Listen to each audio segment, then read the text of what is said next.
Good evening. Man, y'all got quiet very fast. I appreciate that. Thank you guys, first off, for guys and girls. I say guys, just for everybody. Thank you for bearing with us and coming over here and getting registered away. Thanks for making the transition easy. Jack and I are trying to figure out how we're going to do next week. We'll let you guys know. Probably next Wednesday. We'll say go one way or the other. Our goal is, in a couple weeks, to have full worship in here for high schoolers.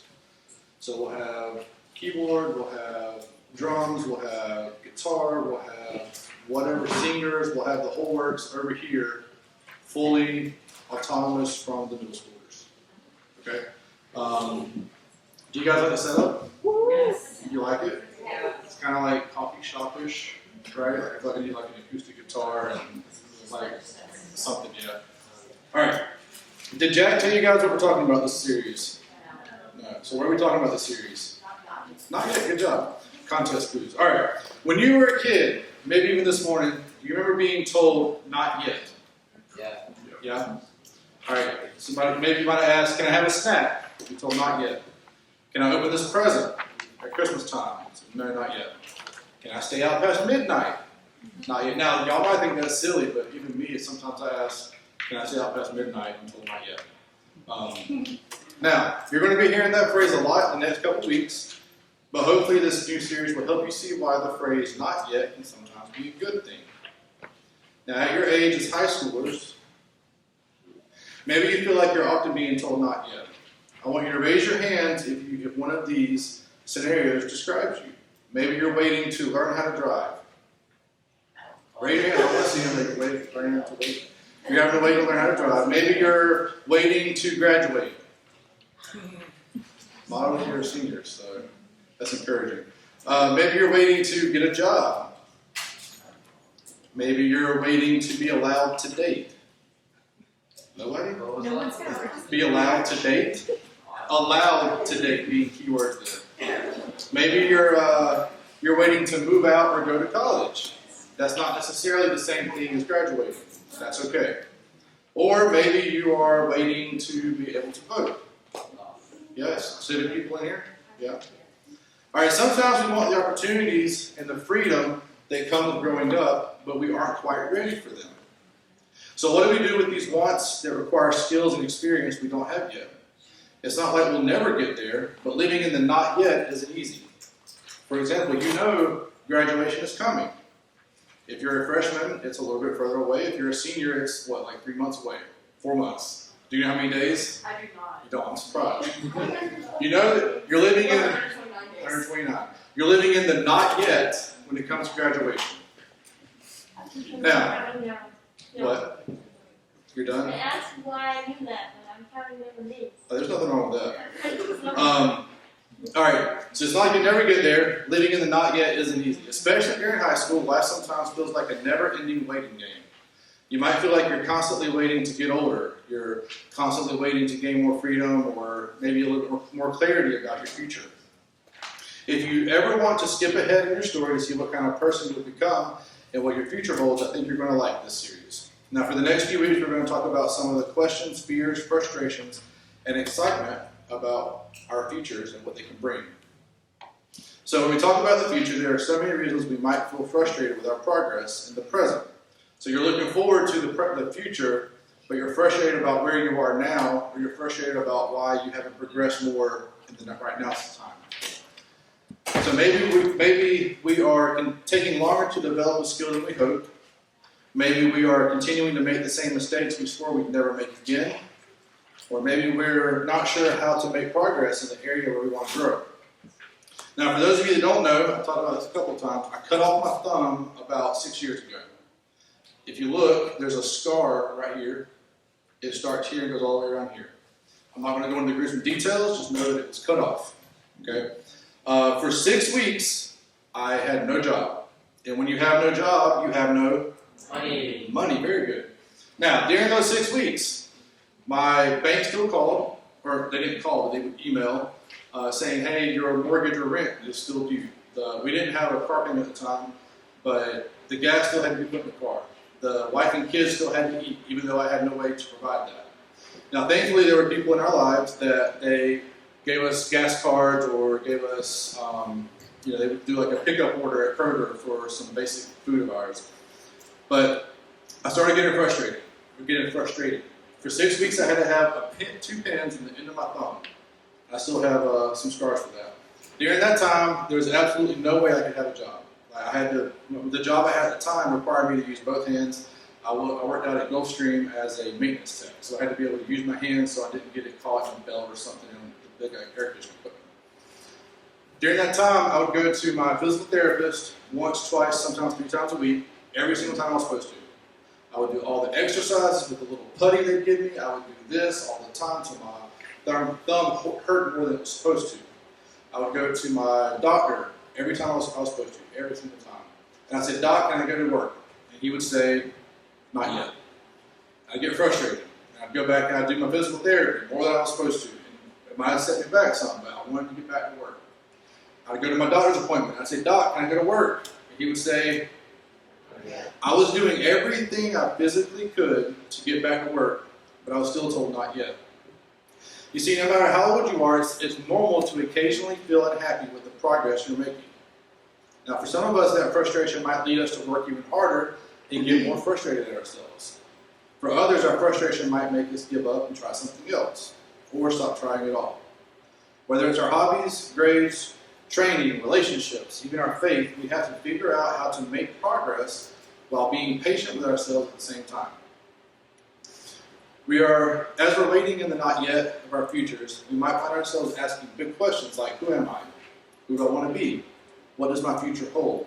Or even, what's my purpose? If that's you, you'd probably find the book of Ecclesiastes interesting.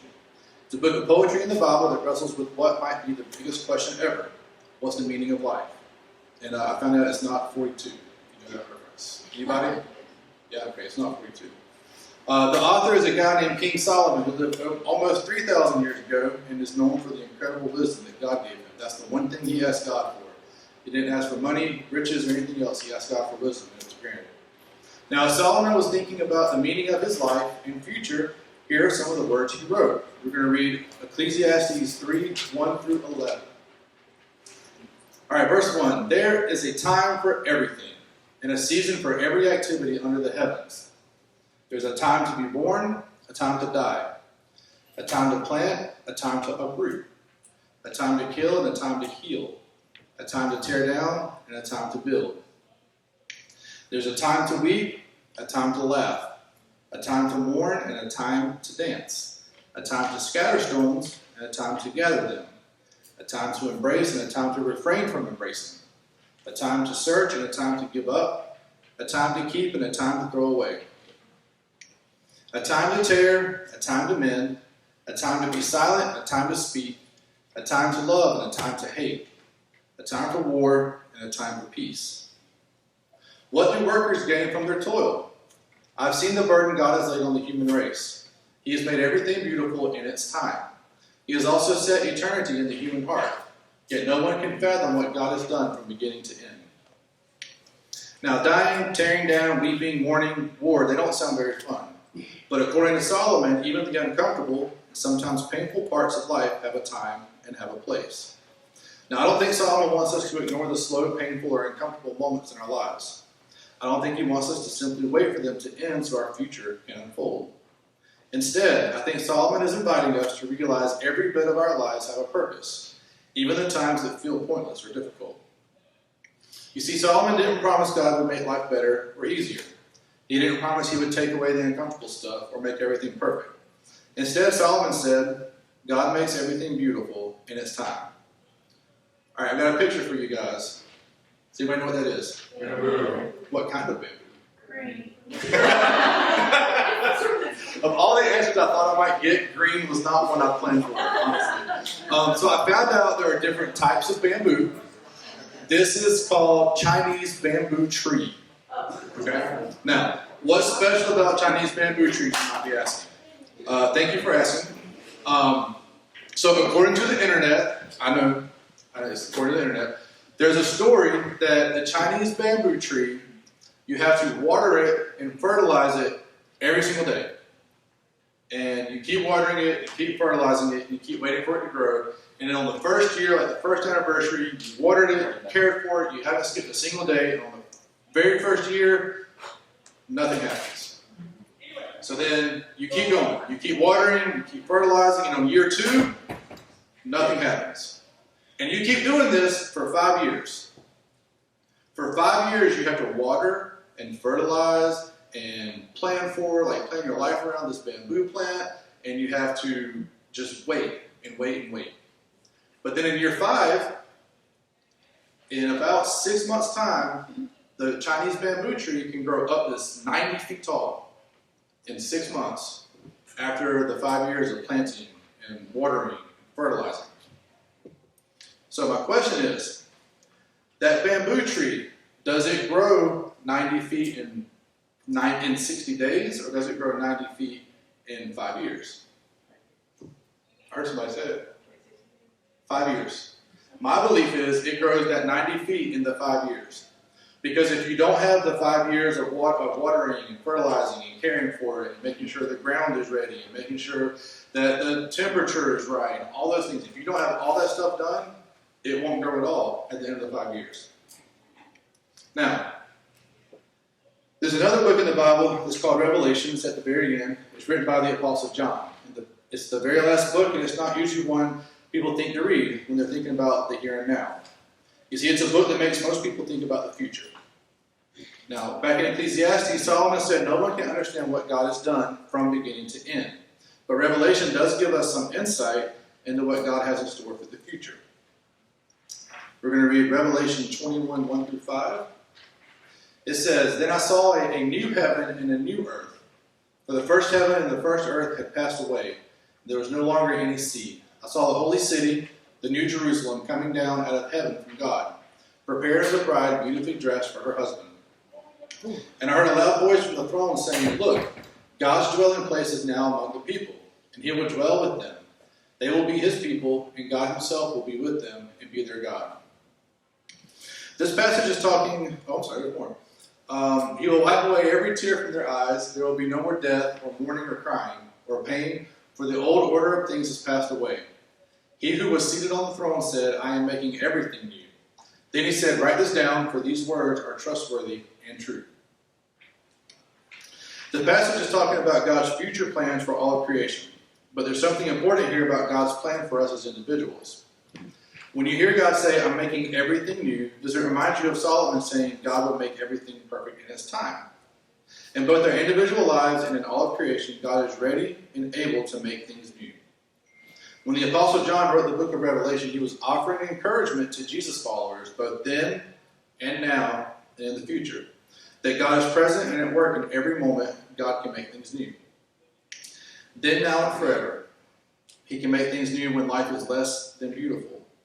He can make things new when we're longing for something we don't have, when we're waiting or delayed, or even when we're frustrated with our progress.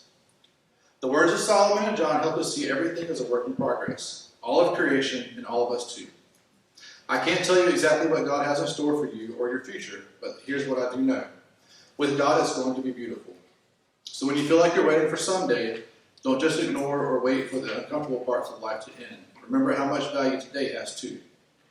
You're a work in progress, and that's more than okay. And that's our big idea. Our big idea for this week is you're a work in progress. All right, I got another picture for you guys. Can somebody tell me what that is?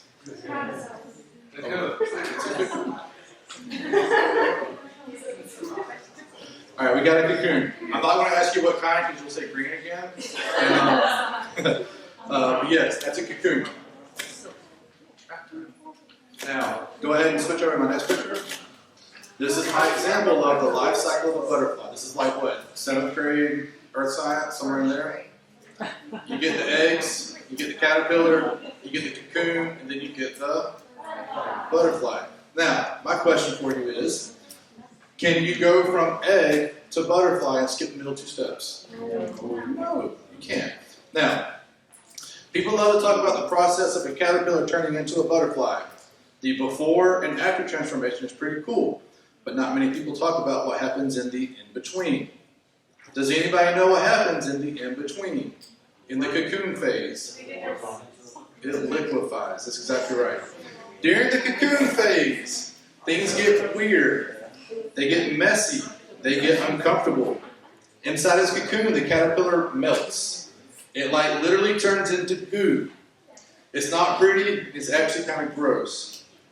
But if Solomon were a caterpillar, I'm pretty sure he would have said something about there being a time for melting into goo, because no caterpillar can skip this step. If a caterpillar wants to become the new beautiful thing it's meant to become, it has to go through the process of melting to become the butterfly. Some of us are looking toward our dreams for the future and ignoring the boring, painful, or uncomfortable moments we're in right now. Others of us haven't really thought much about the future because we're so busy with the present. But if we want to become the people God designed us to be, the trick is to care about both the now and the not yet. This week I want to challenge you to take 5 minutes every day to do 2 things. Thing 1 is notice the progress you've already made. When you feel stuck, discouraged, or bored with where you are right now, take a few moments to think about how far you've already come. Think about these questions. What has God already done in your life? How has your relationship with Jesus grown? What's a big lesson you've learned? How have you grown or changed in the last year? What do you know or believe now that you didn't know or believe before? The second thing I want to ask you to do is ask God to help you make more progress. Since you're a work in progress, and you always will be, you've still got some progress to make. Take a few moments to reflect on how you can continue becoming the person God made you to be. You can do that every day. You're going to ask yourself questions like, what questions do you have about your future that you'd like God to answer? In what areas of your life do you need help trusting God more? What's a struggle, a behavior, or a temptation you need God's help to overcome? What's one way you need God's help becoming more like Jesus? What's something you know you can't accomplish without God's help? You see, if we go back to my story about going to the physical therapist trying to get back to work, I knew that there was a time where I could go back to work. They had my job waiting and ready for me whenever I got cleared, which was a blessing because a lot of jobs wouldn't do that. I just knew I had to put in the work today so I could go back to work in the future. I was definitely in the not yet phase, and it wasn't fun. We're all works in progress, but isn't it exciting that we follow a God who is able to make all things new, even us? None of us are perfect, but with Jesus, we're in the process of becoming more of who God made us to be. You're a work in progress, so keep going. All right, I'm going to dismiss us with a prayer real quick. You guys are going to follow your leaders to your rooms, and then we'll go from there. Sound good? All right. God, thank you for this day. God, thank you for the ability to gather together. God, thank you for the example of the bamboo tree and the caterpillar, God. Help us to be more comfortable with the not yet. God, we pray that you'll bless this time that we have to spend in your word. It's in Jesus' name we pray. Amen. Amen.